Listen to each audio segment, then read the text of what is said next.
Rugby plays second fiddle to football over here. Football dominates the sporting landscape entirely. But when Scotland play rugby and they play a big game, everyone sits up and takes notice. But it's too easy, when we win a game, to forget that, hey, we've just won in a really important test. And, a lot of focus goes on how well we play or how well we didn't play or what we did wrong as opposed to getting that result. Right now, it feels like they have the best squad of players, certainly starting 15, than they probably have done since the late 90s. DSPN is brought to you by Novus Glass, proud partner of the Special Olympics New Zealand. The Special Olympics NZ National Summer Games is in Otutahi this December. Across Aotearoa, New Zealand, athletes, clubs, volunteers and families are getting ready, training, supporting each other and celebrating as the flame of hope travels down the country. Text Novus to 3598 to support our athletes. That's NOVUS to 3598 to support our incredible athletes at the Special Olympics in Otutahi, Christchurch this December. Notice it, Novus it. Welcome to the DSPN. John Walker wins the 1,500 metres gold medal at the Olympic Games. The All Blacks have won by 29 points tonight. The Devlin Sports Podcast Network. DSPN, Martin Devlin, Lachlan War. What a treat this is. We welcome Jamie Borthwick. I've got to get this right. STV News. He's a sports reporter based in Edinburgh and covers rugby and football and golf. Gearing up, of course, for the All Blacks at Murrayfield, 4:10 a.m. New Zealand time this coming Sunday. Jamie, welcome to the show, mate. Thanks so much for joining us. Oh, delighted to be here. There's such a buzz around Edinburgh whenever the All Blacks come to town. So, it's really, really exciting to be looking ahead to this test. You've got a little bit of a connection with New Zealand. You're telling us that you're down here in 2020. You've got a mate who lives down here, right? Yeah, that's right. It doesn't feel like, I'm almost coming up for 6 years, but I've been over twice. Absolutely love it there. Both times I've been, it's been kind of, coming into summer and, wonderful place, amazing kind of culture. It was great to even just travelling about and seeing a bit of the rugby culture around there as well. I think it's such a thrill for us Scots who are into the game to see how how much of a it's almost a religion down there, isn't it? Oh, it certainly is, mate. I mean, we've been toing and froing with each other since we played against Ireland.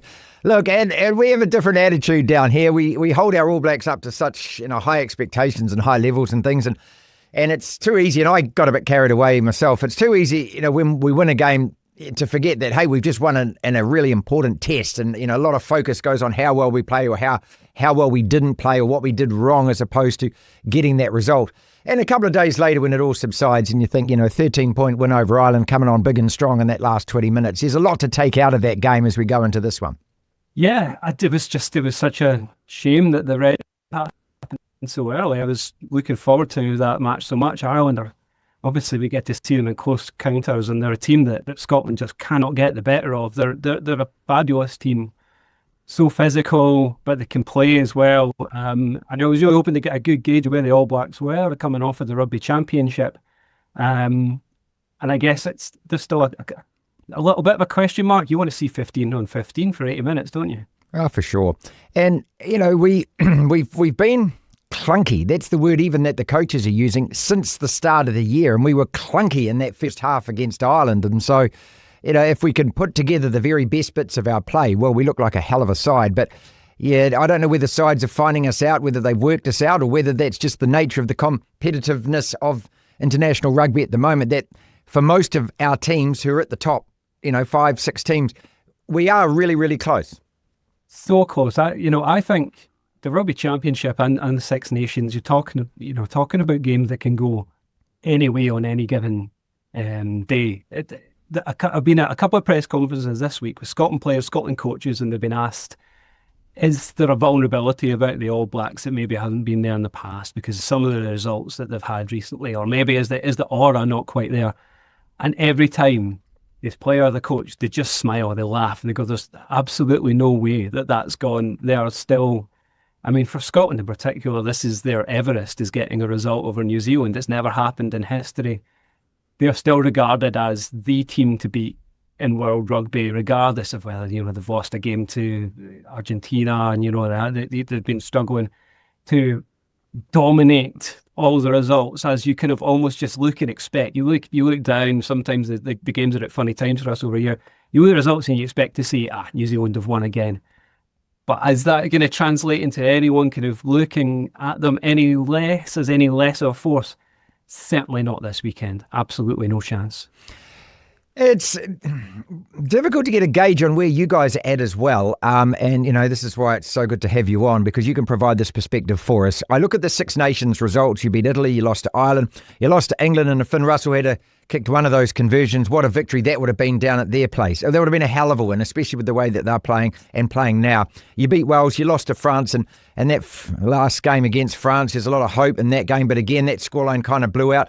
Then you've got the July test, Māori All Blacks, to Fiji, beat Samoa, but of course half your team's out on the Lions tour. So packaging all of that, how good are you and how good are you going to be this weekend? I think it was a real division in opinion over Gregor Townsend having his contract extended in the last few months, because the question has been, have Scotland hit a ceiling? They are an exciting team. They don't have a huge amount of depth. And Gregor Townsend has to take the credit for making them the exciting attacking force that they've become, improving the depth a little bit. But in the England game, they were phenomenal in attack, but they couldn't win the arm wrestle when it really came down to it. And that's a recurring theme for them. It's why they can't get one over Ireland as well, because Ireland's physicality is too much for Scotland. And if you want to slow Scotland down, you just get tight. You just play. You go through the phases. You draw them in, and then they become vulnerable. So they're in the best place, Scotland, that they have been in years, but they're knocking on a glass ceiling, and they haven't got the answer as to whether they can pick up a result against a Springboks, an All Blacks, or to really push on and take a Six Nations challenge to the second last weekend or the last weekend, because they always have. When it comes down to it, they can't get past Ireland, or there's occasions they can't get past England or France. And it's about stringing the results together, because on their day, they look like a top five team. It's just the consistency, it's managing the injuries, having guys that just can't quite step in and keep that continuity going. Yeah, look, it's fascinating you say that, because while you're saying that, I was just thinking about Argentina as a team, and I was thinking that they were in that position, just more prior to COVID, and then COVID came, and then they got their first victory against us. And since they got that first victory against us, I can also add Ireland to that in 2016. As you say, breaking through that ceiling, all of a sudden, what it does confidence-wise, what it does belief-wise, and that's the key word, isn't it? Argentina play us now, as you saw in the Rugby Championship. Even though they lost the first one, they turned around, they got their lessons from that game, and they turned around, they thoroughly deserved to win that second game, no question about that. Ireland, prior to this one in Chicago, were 5-5 with us over the last 10 games. That's a hell of a rivalry. So, just how important, what would it do for the sport in Scotland to get a win against us, to beat the Boks? I don't know whether you've beaten them in the past. I think you might have beaten them in the past, but to get a win against the All Blacks, how monumental would that be? How big a headline would it be? How big would it be for Scottish sport? It would be absolutely monumental. As you know, rugby plays second fiddle to football over here. Football dominates the sporting landscape entirely. But when Scotland play rugby and they play a big game, everyone sits up and takes notice. Everyone is willing them on. And if they get a victory, everyone shares in that victory. Everyone knows that the respect for the All Blacks over here is absolutely immense. There's no other team in rugby that comes close to it in terms of just understanding the aura that almost transcends rugby for people here. The All Blacks, they are completely understood to be the pinnacle in this sport. If Scotland were to get a victory on Saturday, it would cause ripples right the way through the country. We'd be sitting up and taking notice because of the esteem that the All Blacks are held in.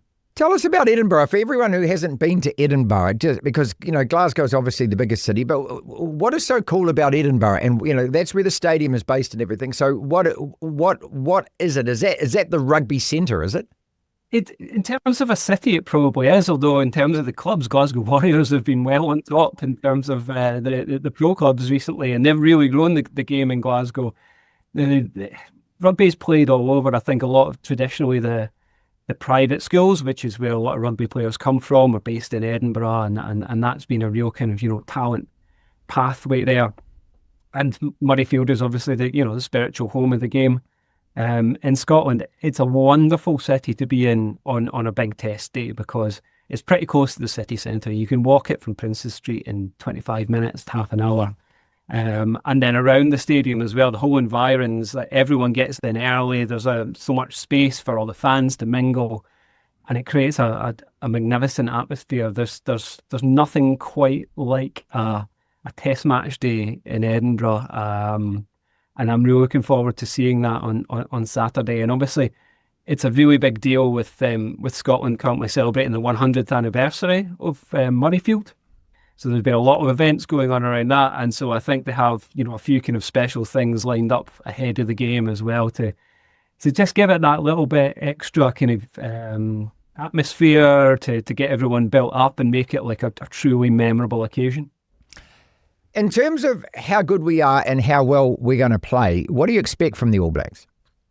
I expect the All Blacks to come and they will. I don't think that they'll be massively concerned about Scotland. There's nothing I don't think Scotland can do that can surprise them. They'll do what everyone does. They'll look to shut down Finn Russell.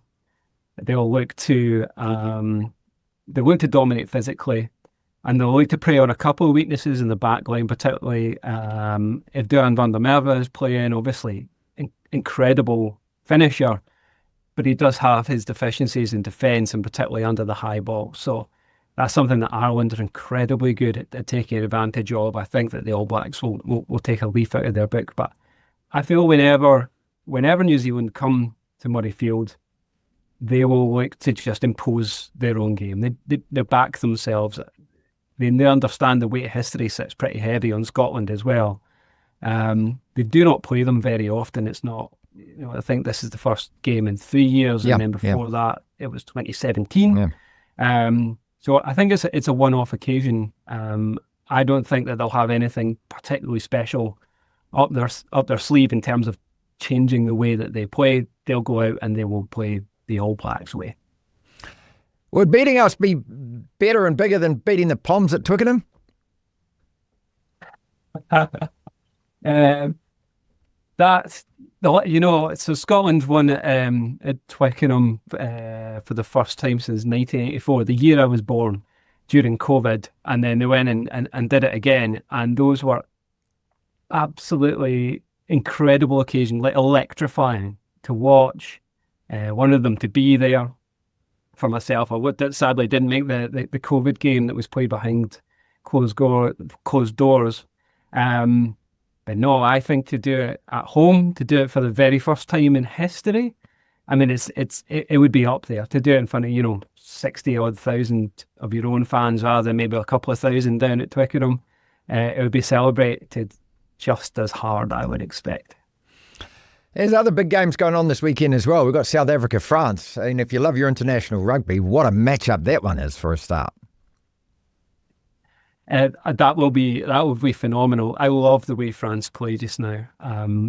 I love the world-class talent that they have all the way through there. I could watch Antoine Dupont play rugby forever. I think he could play just about any position in the back line as well. He is that good. He is phenomenal.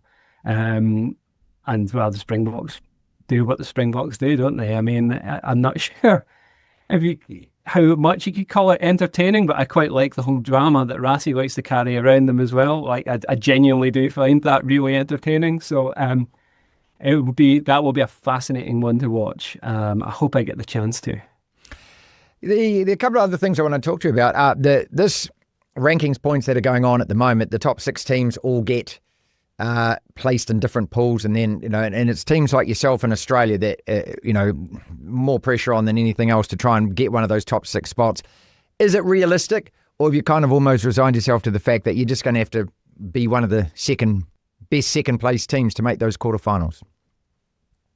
Yeah, I asked Gregor Townsend about this, and in the summer it was very much about going and winning in Fiji to try and get that top 6 spot, and I think that they are more resigned to the fact that it may not happen now. And the way that it's set up now, a place in the last 16 is more likely than not anyway. I think it would have to be an utter disaster not to get through the pool stages.